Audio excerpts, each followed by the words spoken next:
Steak Bites, where we carve out space for meaningful conversations that go beyond the grill. I'm Kara Smith, your host and fellow enthusiast for all things tasteful and fulfilling. Today, we're going to delve into the fascinating world of nutrition, health, and the carnivore diet with a very special guest, Dr. Shawn Baker.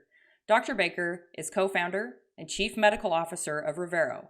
He's also a leading voice in the carnivore movement, and his work is transforming how we think about food, wellness, and medicine. We'll be talking about the gap between modern healthcare and true health, the incredible benefits as a health food, and Dr. Baker's recent keynote at the American Association of Bovine Practitioners. So get ready to challenge some assumptions, learn a lot, and walk away with a new perspective on what it really means to nourish your body. Welcome, Dr. Baker. Thank you. Thanks for that wonderful introduction, and I appreciate the chance to talk to the audience. So let's just dig into it, I guess. You bet. Let's dive right into it. So I'd love to start off with your thoughts around the carnivore diet, some of the key principles, how it may differ from the carnivore diet, and then why you started making that shift yourself. Yeah. So I mean, in 2019, I published a book called The Carnivore Diet. I was kind of the first guy to, I guess, officially call this way of eating what it is. And it's for some reason that name is stuck pretty well. And so it's become kind of the common parlance. But I mean, honestly, you can go back to the 1700s where Dr. James Rollo was putting diabetes in remission using all meat diets way back then. So throughout history, there's been a number of people that have discovered this. And meat is not only not harming people, but is an incredibly healthful food, and it can often, in many cases, be the method by which people heal. And so, my own personal experience, I started seeing as an orthopedic surgeon, doing knee replacements on patients, and we had an issue where we had a lot of obese patients that needed knee replacements, and unfortunately, those same patients would have high complication rates. They were more prone to have infections. They would have wound complications. They would have more instances of blood clots. And so we wanted to get away from operating on so many obese patients. And so the local orthopedic community came together and said, hey, we're not going to operate on people if their BMI is above a certain cutoff. And if they're too heavy, we would have to have them try to lose weight. And there was no guidance on how to have them lose weight. Some people would send somebody to a bariatric surgeon, which was really impractical for most people because it would just overwhelm the capacity. Some people tried, diet, exercise, and all the usual things you think of. And in my particular case, I was already sort of pursuing this sort of low carb diet at the time. And I'd had some success with that with regard to appetite control, because I think that's one of the things that when we talk about calories in, calories out, appetite has to be part of that discussion. And, if you can't, if you can't control your appetite, it's really hard to do that. And so I was giving people advice to go on these low carb ketogenic diets, often with a lot of meat in there. And I was finding that of the people that would take it up, and not everybody would, of course. I mean, some people would, some people wouldn't. But the ones that would do that, what I was consistently finding is when I would have them come back, often about 2 weeks later, many of them would say, hey, you know what, doc, my knee doesn't hurt anymore, which was I was just kind of shocked by that because, I literally had them on the schedule for a knee replacement because they had horrible arthritis. They had horrible severe pain. I mean, that's the indication for these knee replacement surgeries. And all of a sudden they're saying, doc, my knee doesn't hurt anymore. I'm like, well, if that's the case, let's just stay on the diet and you don't need surgery, which I thought was really cool. I thought that was exciting. The hospital not so much because they kind of depend on those, the recurring revenue of, knee replacement, because it's very lucrative for them. So anyway, that kind of got me thinking a little bit about my career, and I got a little bit jaded about the medical profession, seeing that it was maybe more about generating revenues more so than it was about truly providing health. And so that's kind of started me on this path. And then in my own personal journey, I was just looking for ways to make myself healthier. And I ran across a group of people that were eating only meat, and I thought they were just nuts. I thought these people are absolutely crazy. But I had this morbid curiosity to the point that I was like, I want to try it, And I remember the first day I was like, I had steak and eggs for breakfast, which is not that unusual. I mean, back in the day, steak and eggs was a normal breakfast, but not for me. I mean, I was used to eating cereal and granola and yogurt and whatever, fruits and, oatmeal. So I eat steak and eggs and I didn't die, which was, that was kind of a shock. But then I just then I went from one meal to 1 day to 2 days to six, a week. And then finally I did it for a month back. This is back in 2016. And I was on social media on Twitter at the time. And, I jokingly said, I'm going to do this for 30 days. Surely I'm going to die. What am I going to die of? Am I going to die of scurvy? Am I going to have a heart attack? Is my colon going to fall out from the lack of fiber? And, at the end of 30 days, like none of that happened, of course. And I felt like fantastic. And I was like, well, this is something interesting. And, I was able to convince 100 people to do it over a course of about 90 days for 90 days. And we tracked data and we saw that of those people that did that, the average weight loss was about 30 pounds, and their waist circumference dropped by about eight, I think it was like 8 centimeters, and the resting heart rate came down, and all the subjective things you would ask about just got better across the board. And I thought, oh, this is really cool. And then of course, I got picked up on Joe Rogan's podcast to talk about this. And then all of a sudden, I kind of got thrown in the limelight. And then of course, every vegan on the planet now hated me because here's a guy saying, hey, meat's not bad for you. I think it's good. It's a health food. So that was kind of my, initiation into this. And I've been a proponent ever since. And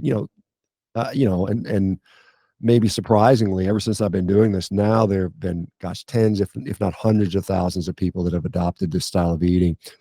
And by and large, most of them are getting pretty darn healthy, which is not what you expect. We've heard that meat was, bad for us. And we've heard that meat is something that we should minimize and make it a condiment. And, we get this, just enough so you don't starve to death, but don't eat too much of it. And that's been, that's almost, if you go back into the history of nutrition, it's almost 100 years now that we've been kind of, I guess, propagandized against red meat. And this goes back to the origins of the American Dietetics Association, which shares its roots in the Seventh-day Adventist Church. I mean, the founders of the American Dietetics Association were Seventh-day Adventists who their religious belief is that red meat is bad for you. And they lean vegetarian. And so here we are today, we're finally like maybe waking up from some of that stuff.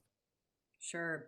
That's really interesting to hear some of the historical context and in general, some of the health context of how that has evolved and how that has changed.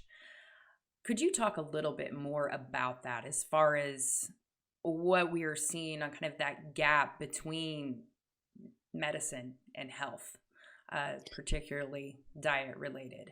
Yeah. So, I mean, I've been in medicine since the 80s and, practicing, for a long time as an orthopedic surgeon, and now focusing on lifestyle for the last several years. At some point in my career, and I don't remember exactly when this term came in, but this sort of concept of disease management came into play. And it was a word I'd never heard before. What is disease management, you might think? And before, you talk about curing disease and treating disease, but disease management was sort of became part of the lexicon. And what it really means is you just keep people perpetually in a state of disease where you're just constantly just, doing, mopping up, putting on Band-Aids and doing symptom management, which means drugs, lifetime drugs, and so on and so forth. And all you're there as a physician is just to manage the drugs for the rest of their life. And to me, that represented kind of a seismic shift in the paradigm of what it means to be a physician. Back, long time ago, you'd be sick and you want to not be sick anymore. And now it's like, you're sick with some sort of chronic disease. And it's like, well, how do I manage my sickness? Not how do I not be sick anymore? And so I think we've got away from that. And what it turns out is a lot of disease, and I would argue pretty much all disease has at least some sort of impact is impacted somewhat by nutrition, and in many ways a significant way. And it's not the only thing. It's not to say that the only thing you got to do is change your diet, but I think it's one of the foundational things. And I think if you don't address that, and I would go so far as to say is that most chronic diseases are diseases of nutrition, and not only that, often food addiction, because we have really a broken food system. I mean, it depends on your perspective. If your perspective is making profit off using cheap products and making money off pharmaceuticals, then it works very well. But it doesn't work well for the average consumer. The average consumer is getting sicker and sicker by the decade. I mean, we can just look around at the stats. I mean, we're at a point where 72, 74% of our population is overweight or obese. 1 in 4 has a mental health illness. We've got diabetes, pre-diabetes is approaching close to 60% of the population. I mean, the average blood glucose is pre-diabetic right now. I mean, it just goes on and on. Autoimmune diseases are on the rise. everything is, cancers are going up. I mean, so it's like, what the heck is going on here? And, I think it's pretty clear. And we're seeing some of this obviously we're in a heated political environment right now with elections coming up. And we see some people starting to talk about this, make America healthy again, and so on and so forth. And at least that some people are starting to realize this. But the problem in many cases is, what is the solution? What's the right food? And I think, meat has been, in my view, improperly villainized. And probably part of the reason we've descended into some of this stuff, because we've, like you probably know the stats on this. In the 1970s, I think meat consumption, beef consumption in the United States peaked around like 92 pounds per capita per year. And now it's down about 50, 52, something like that. And that's where it's been for the last, decade and a half or 2 decades. And as our red meat consumption has gone down, our disease rates and incidence and obesity rates have gone up. And it's partly because what do you replace the meat with? I mean, meat is beef in particular is just a nutrient rich, energy dense source of nutrition that provides, pretty much everything you need in my view. But if you take that out of the diet, or you limit it, or you severely restrict it, or you're afraid to eat it for whatever reason, what are you going to replace it with? Well, you can't replace energy with leaves. I mean, leaves don't work. I mean, you're going to be hungry. So what we do is we end up replacing that with powders and ultra processed, high energy dense compounds. And so we replace that with, the refined carbohydrates in many cases, because the source of energy. And it tastes good. I mean, I'll be the first one to admit, a lot of these carbohydrates, I love cake. I mean, it tastes great. I don't eat it anymore, but I mean, I'm not going to say it doesn't taste good. So, yeah, we've gotten to the situation where, we've kind of just failed to realize that nutrition is the major driver here. And I think the problem is most physicians are not trained in that. We're trained to, to diagnose, prescribe. I mean, that's the paradigm I grew up in as a physician. That's what I was trained on. That's what every physician's trained on, to be honest. I mean, yeah, there's some proceduralists. I was a surgeon, so I would, my would be diagnosed and cut, but whatever, same sort of thing.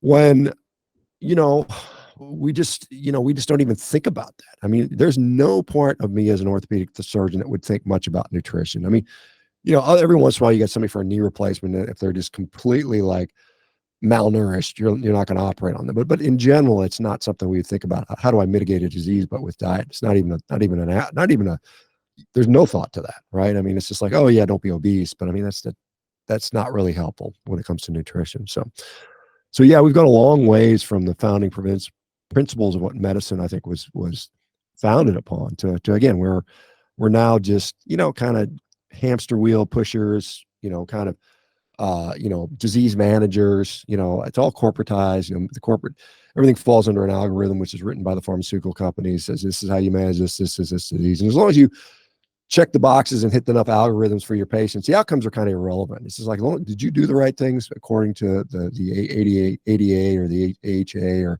whatever organization is represented that drives these algorithms, which again, basically largely developed by a lot of the pharmaceutical companies. And so there we are. That's where we are today. And I think we're in a bad spot. And I think we need to, hopefully fix it. Absolutely. So you mentioned a lot of the nutrition piece of it, beef in particular. Let's dive into that, especially from a satiety aspect, touching on not only beef, but fat within that. Could you dive into that for us?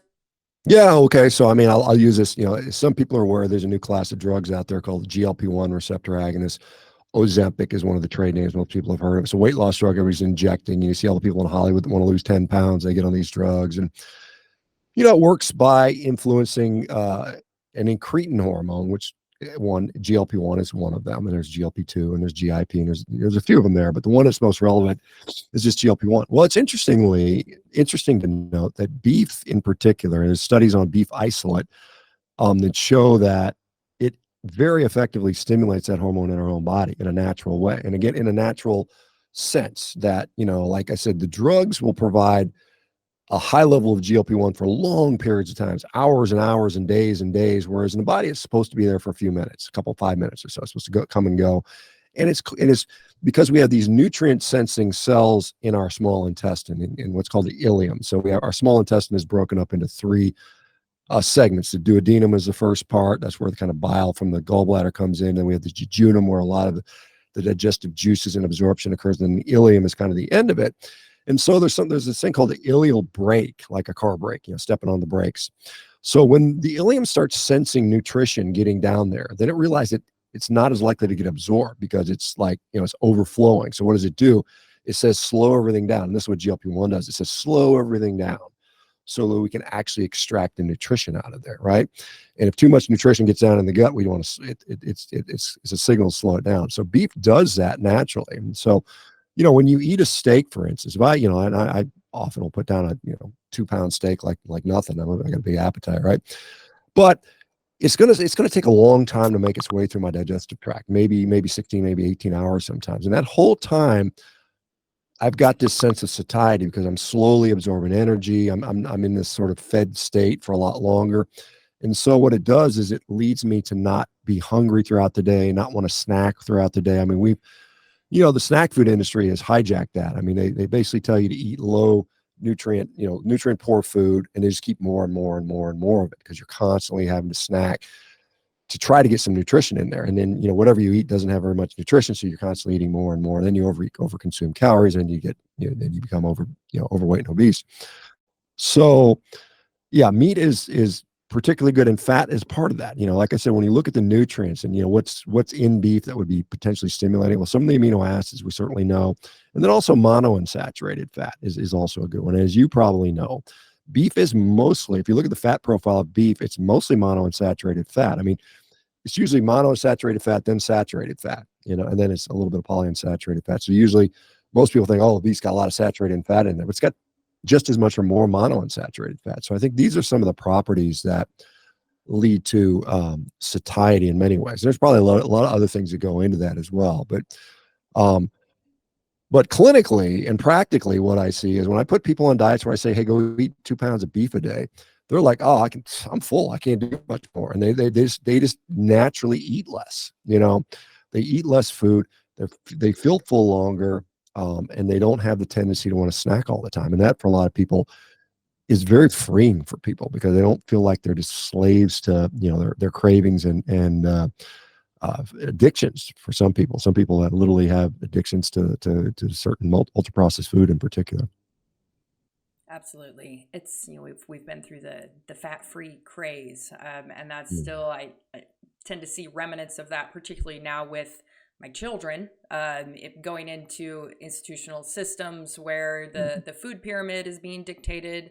And some of that is just, I feel like we have a mismatch in what a body needs to be able to thrive compared to the fat-free craze is being replaced by the plant-based craze, which is the same thing. I mean, it's basically the same thing. It's just ultra-processed, cheap, low-fat food. And it's just been rebranded as another name. And unfortunately, we'll see the same results. There'll just be more people that are starving all the time and having to eat all the time. I mean, it's great to sell product because people keep eating because they're hungry all the time. There's like, and I guess the problem, and as someone who's in the beef industry, there's only so much beef you can eat until you get full. So it's, so there's, I mean, it's good. I mean, if it's good for you, then you'll eat a lot of it. But I mean, at the same time, no one's like gorging themselves on beef typically. I mean, they're not like sneaking up at 2:00 in the morning to cook a steak typically. That's usually when you see people eating cookies and Oreo cookies in the middle of the night. That doesn't really happen with beef. Right. Yeah. Which is another testament to what it, I mean, I think I've heard you say more of a superfood even than just a sheer health food as far as beef goes. And that's something that unfortunately I think has been demonized and not really highlighted as much. And we appreciate, well, and I guess I would even speak from the ranching industry, is you've been an incredible advocate of beef production and ranchers and how important that is to continue to perpetuate, the food that we consume. Could you touch on that? And that's something I'd like to lead into the conversation at the Bovine practitioners, the cattle practitioners. Yeah. So I mean, once I made the connection that food is essential for health, then I was like, well, where's the food coming from, right? And as I realized that, for more and more people, ruminant meat, particularly beef or lamb, it just seems to be. I mean, I just through years of observation, I was starting to see, look, these people that are doing this for one, most of them gravitate towards red meat for whatever reason. Maybe it's more satiating, more satisfying, maybe more nutritious. But that was just the reality of what's happening on the ground. And then it doesn't take you long to figure out, well, where's that food coming from? And then to see that, the beef industry's been under attack for a number of years. The cow farts are boiling the oceans and all. I mean, I'm being facetious there, but I mean, we see that. I mean, it's for years and years they've been demonized, and the rancher has been cast as bad guys. And I mean, when the reality is, I mean, ranchers and farmers are people that care about animal welfare. They're the ones that are actually providing welfare. Where you have sort of animal activists that talk about animal rights. The animals have a right to, I don't know, have a career and drive cars and vote. I mean, it's a different scenario where welfare is a very different thing, and it's something you guys deal with on a daily basis, every day, 365 days a year. And so I proposed, like I remember I put this little slide up years ago, and I was giving a presentation. I had a butcher. There were, butchers usually in a white coat, and a doctor wearing a white coat. And I said, which one provides more health? And the answer is probably the butcher, because they're providing you nutrition. The doctor's giving you drugs to sort of manage your disease. But as far as providing health, when it comes to healthcare, not sick care, I mean, it comes from the people that feed us. And so I always go out of my way whenever I get to talk to ranchers and I presented in front of a bunch of cattlemen's groups. I said, look, thank you guys, man. You guys are literally, one, feeding us, but not only that, you're keeping us healthy and alive. And it's something that I think most ranchers don't even realize. I mean, I remember the first time I presented, I think it was back in like 2018. I presented in front of the U.S. Cattlemen's Association, and I'm up there telling them how healthy beef was, and they all looked at me like blank stares, because this first they'd ever heard of this. They'd always kind of been they've been brainwashed like everybody else is. Oh yeah, well I can only have a small slice of lean beef as part of a healthy diet. And I said, no, your whole damn plate needs to be beef, and if you want to put some flavoring on it, that's fine. But beef is the food. That's the meal. That's where you need to focus on. And I think that's something that, again, as more people test this theory out that I have, more and more people are coming to the conclusion that, yeah, it certainly holds up. And this is the end of the day. You can say whatever you want, and you can believe me, not believe me, believe somebody else. But I said, if you can't test it in your own body and see what happens, that's, really the true testament of what the validity of someone's saying. And I can put up thousands upon thousands of examples of people that have done this and done very well with that. And that, fortunately, finally, after years and years of asking for it, we're finally starting to get people take some attention to this and start put some funding behind some research, which I'm really excited about. That's coming up. And I think it's like, because I mean, I am absolutely certain that, putting somebody on a diet that is made up of either entirely of beef or mostly of beef cures or reverses a lot of disease. I just see it all the time. So I know it happens to some people.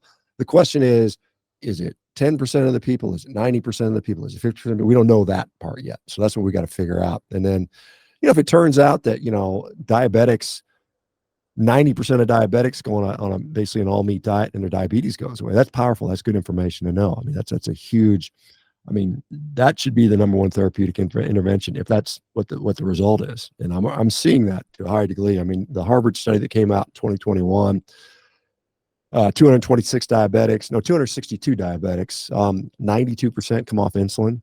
That's amazing. I mean, you don't have a lot of interventional trials that show as good of a result as that. So it's pretty significant.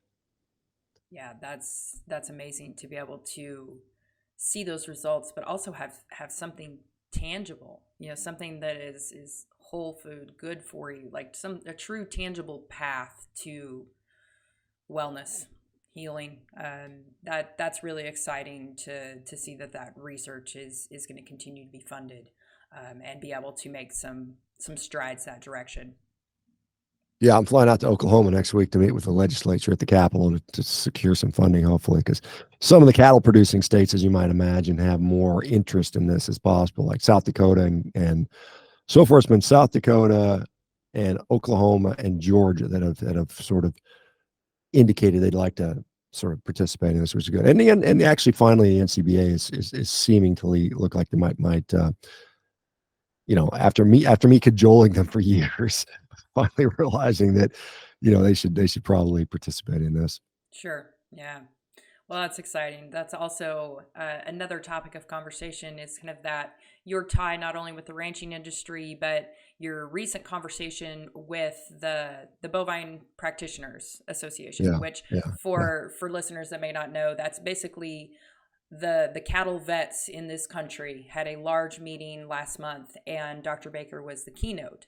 And I'd love to hear your thoughts and takeaway from that, especially because I spent 10 years of my career in animal health working with those health professionals to keep cattle healthy. So I'd love to hear your thoughts. yeah. I mean, I was a little bit shocked because I was like, "This is a bunch of cow vets want me to talk to them," and I was like, "Yeah, I mean, I get it. I mean, I'm talking about the benefits of beef." But the reason that I was asked was because the head of that organization actually was doing the carnivore diet and noticed tremendous improvement. So he's very excited. I mean, he had a personal relationship with us, so he wanted to share that with his community. And it was surprising when I went there to speak how many of the people already knew about the diet and were doing it, and of course, seeing benefits as I'd seen. But I basically kind of talked about the problems with nutrition, with health, what we why we've been misled about the healthfulness or disease causing nature of beef. I talked about a lot of the literature, and I gave about a 45-50 minute presentation and answered a bunch of questions.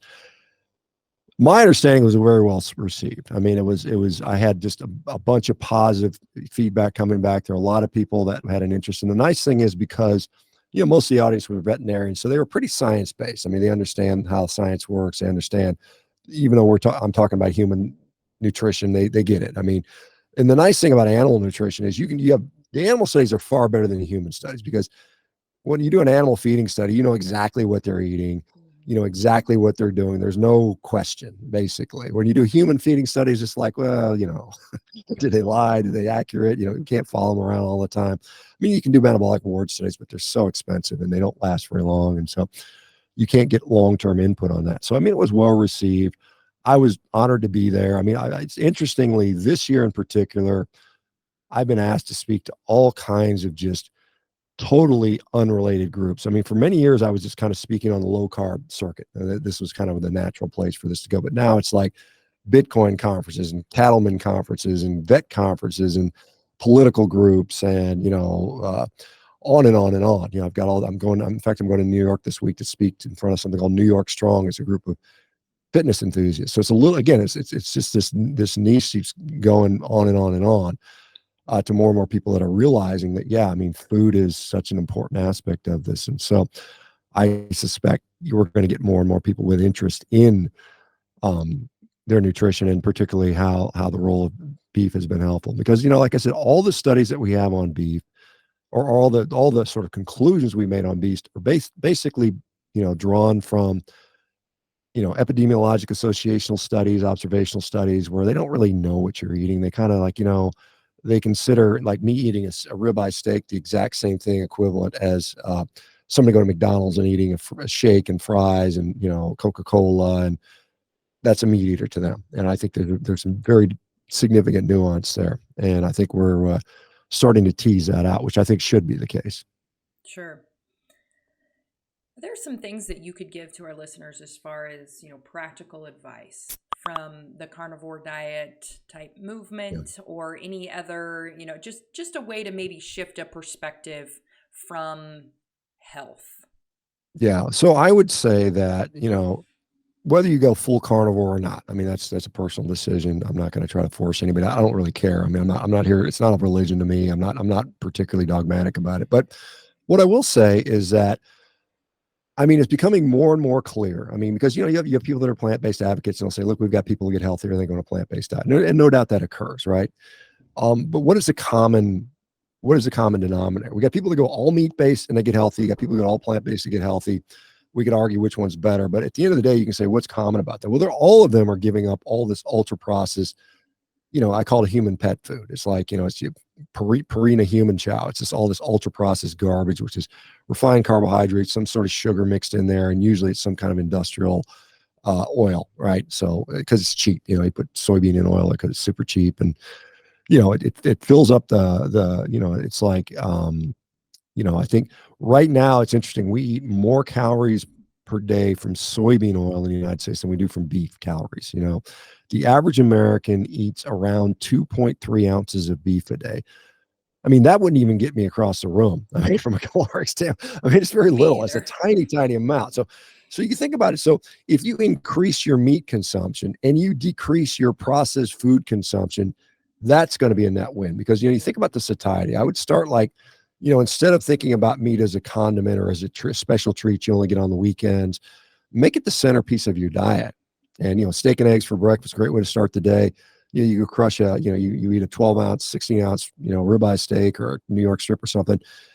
Pair that with a couple eggs, and you're not going to want lunch. You're probably going to have nothing, and you'll be very surprised at how quickly your appetite changes. I don't think we're designed to eat like a cow. We're not grazing animals. We don't have a rumen. We don't have the whatever the four chambers of the gut, the umbasum, and I can't remember the names, but anyway, we don't have all that hardware, and it's interesting.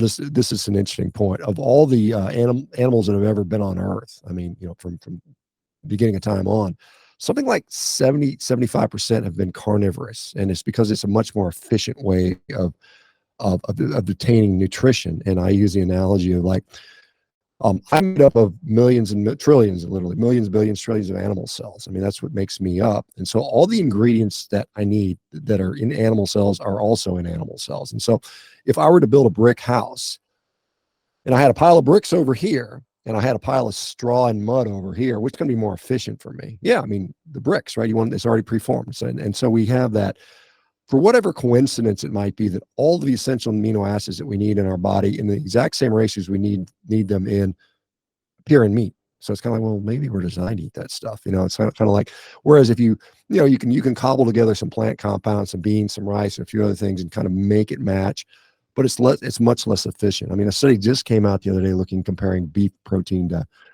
soy protein. I think you had to eat something like 50% more soy to even get the same amount of protein absorption, not to mention the appropriate amino acids. And soy is actually one of the better plant proteins out there because it has some leucine in there. But as far as, when I talk to people about, like if they go on a carnivore diet, how much should I eat? I said, well, eat enough so you don't want a cupcake. I mean, it's just, because most people that are unhealthy, they have a chronic disease, they have diabetes, they have hypertension, they're obese, whatever it might be, they got there because they've been eating too much of the garbage, right? And you've got to break away from that. You literally have to figure out how to change your relationship with food. So I say, eat enough steak and eggs, eat enough steak, eggs, seafood, or whatever, so that you literally just don't care about that stuff anymore. And it might take a few months. It might take you 2-3 months. I usually tell people, if you're going to try carnivore diet, do it for 3 months. And then you can get an assessment. It'll either work or it won't.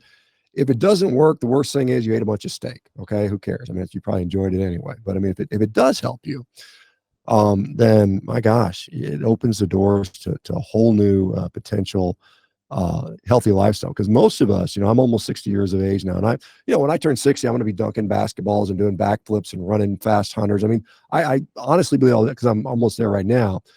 The only reason I can do that is because I'm eating a diet that doesn't cause a lot of inflammation. My joints don't hurt anymore. When I was younger, when I was in my 40s, my knee would hurt all the time. My back would hurt. My shoulder would hurt. And I was working out, training hard. I was training just as hard as I did today, but I was eating a diet that was, healthy, but it wasn't meat. It wasn't meat. It was, it was cereal. It was fruit. It was grains. It was pastas. It was, some low fat stuff. I still ate plenty of protein and I still ate meat, but I was just getting older. I felt like I'm going to 40. Okay, I'm going to be 40. I'm going to be 50. I'm going to start slowing down like everybody else does. And then when I discovered just eating meat, it was like, okay, wait a minute. That ain't necessarily the truth. And so here I am about to turn 60, and I'm like, you know what? I'm still going strong. So I think there's a lot to be said about how nutrition impacts how our perception of aging. Absolutely. So, Dr. Baker, could we switch gears a little bit for a second?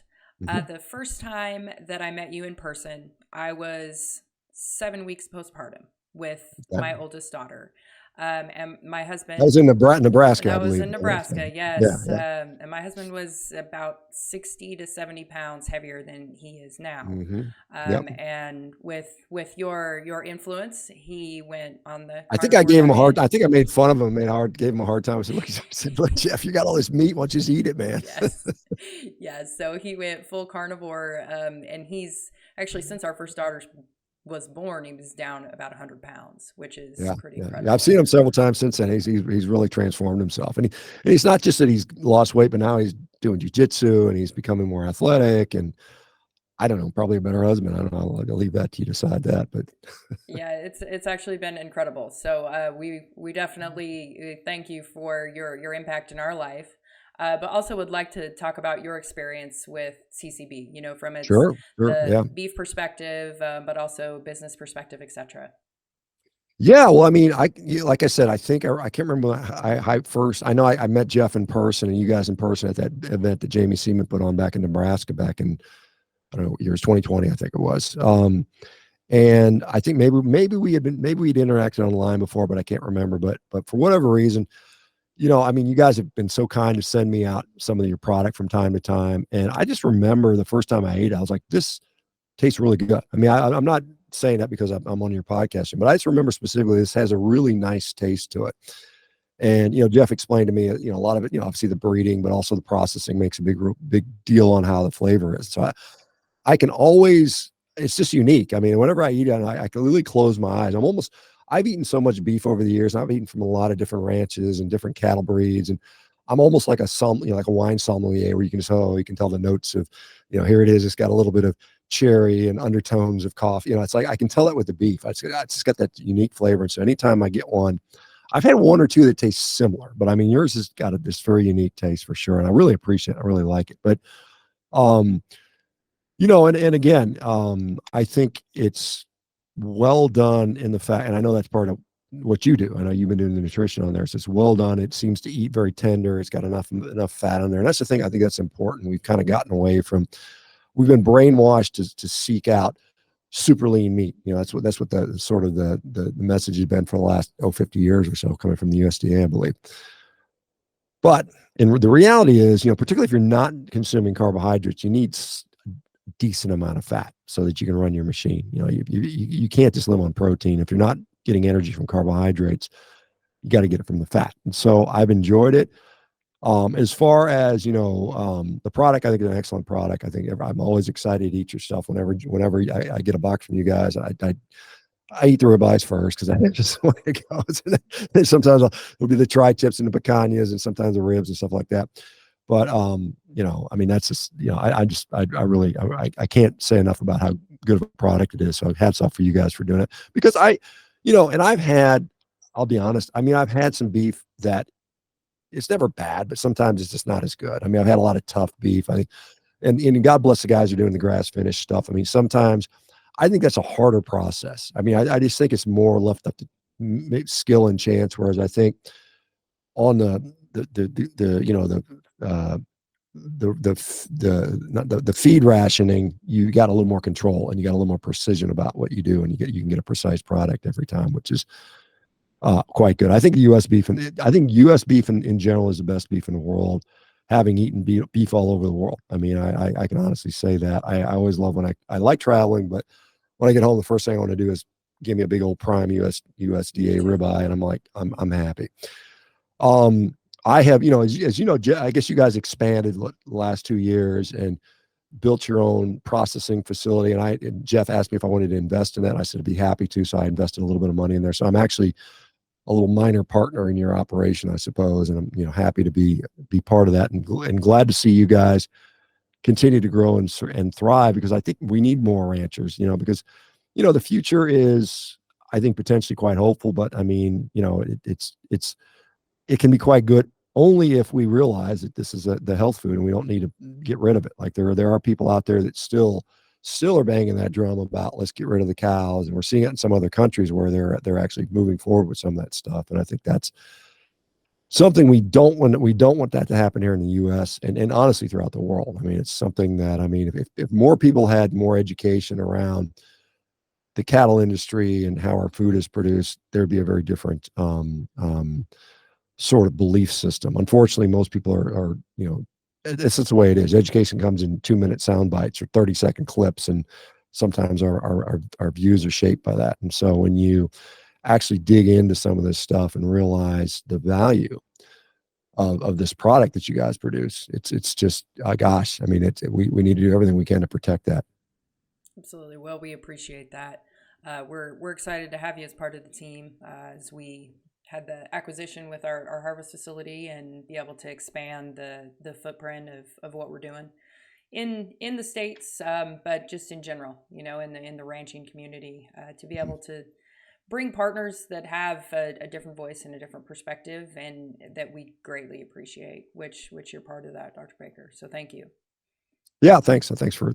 I'll tell Jeff, I know, because Jeff does some of the business side, I think, and thanks for in considering me, because I was happy to lend my support in any way I can. Like I said, I'm like, as you know, I don't just support Colorado crap. I any rancher that reaches out to me, I try to help. I mean, I just think it's such an important thing that we prop up this industry and support it and help it to grow. I mean, honestly, I'd like to see more cows. I'd like to see us double our cattle population over the next 30 years, which is, right now we're at historic lows. Right now, I think we're at the 1950s levels. And so we need to bring it back, and we need to bring it back in a way that, obviously done in a smart way, sustainable way. But at the same time, if we make the discovery that beef is truly the superfood, which I strongly believe that it is, and I certainly think we will, then you got to figure out, well, where do we get it from? And it's, you got to raise a lot of cattle to do it. So it'll be interesting to see how the next few years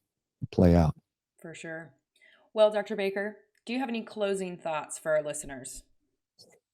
Yeah, I mean, I think that, I'm a physician, right? And I've been taking care of thousands and thousands of patients. I've operated on thousands of people over the years. I think the biggest thing you can realize is you cannot outsource your health to someone else. Even though you have the most well-meaning and caring and loving and smart and intelligent doctor, they only have a tiny bit of investment in your health. And you've got to take on your own health as your project. You are the boss of that. You are the CEO of your own body. Doctors are your consultants. You don't work for them. They work for you.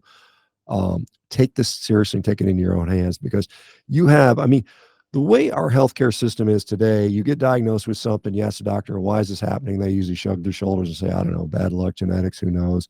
Here's your pills, right? That's usually how it goes with this thing, whether it's chronic disease or anything else. And really, you start digging into the why. When you start asking why do I have knee pain, doc? Well, you got inflammation. Okay, why do I have inflammation? Oh, just shut up and take this anti-inflammatory. I'm being a little, hyperbolic here, but that's really how it goes. And so you got to start digging into why. Why am I sick? And it's not because you're deficient in some drug that wasn't invented till 2026 or something, like 2022 or something like that. You got to start realizing there's reasons for disease.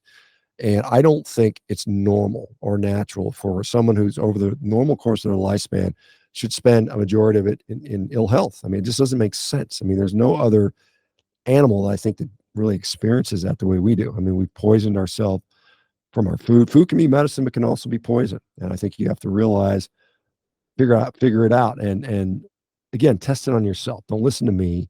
Don't listen to anybody else. Try it yourself out. Be very objective about this. And, like I said, one of the reasons I like this diet is because it's an elimination diet. You eliminate all the variables. You're eating if I'm just eating meat, then I get a pretty idea what meat does to me. It's either going to be good for me or bad for me. If I'm eating 25, 30, 40, 50, 100, 200 different foods, and I just take one of them out of there, maybe 10 of them affect me. If I removed one, I still got 9 more that are affecting me the same way. How do I know? So I think these elimination diets are incredibly helpful when it comes to solving health problems, because they are, if you don't, sometimes it can take you decades and maybe you never figure it out. And then you have, how many of us have gone to the doctor for a problem and they don't figure it out. It's not something simple. And then you go down this pathway of test after test after specialist after specialist. And by the time 3 or 4 years has gone by, you're no better, probably worse. And no one's figuring anything else yet. And the answer might be just stop eating the poison, the poison we call food, and maybe start eating a bunch of meat And you'd be surprised. I mean, you'd be surprised how shifting your diet to either fully meat or mostly meat can make a tremendous difference. I just see it every day. I can't unsee what I've seen, and I see it over and over. And there's not a day that doesn't go by or a day that goes by that I do not get a message from somebody telling me how eating a carnivore diet has literally changed their health. They've cured themselves of diseases. They've had life altering changes for the positive. So I mean, it's clear to me now. I mean, can I convince more people? I don't know. I'm trying. Some people think I'm crazy, but I'm fine with that. I mean, maybe I am a little bit, but I'm having fun with it, and I think at the end of the day, I'm helping a lot of people. Absolutely. Thank you so much, Dr. Baker. So, as we wrap up today's episode, let's leave you with some food for thought. In a world where every choice matters, let's approach consumption with mindful intention. Seek knowledge, engage in meaningful conversations, and shape your legacy with purpose. Remember, each moment is an opportunity for growth and impact. So stay inspired, stay empowered, and keep fueling your legacy. Thank you for tuning in to Steak Bites. Till next time.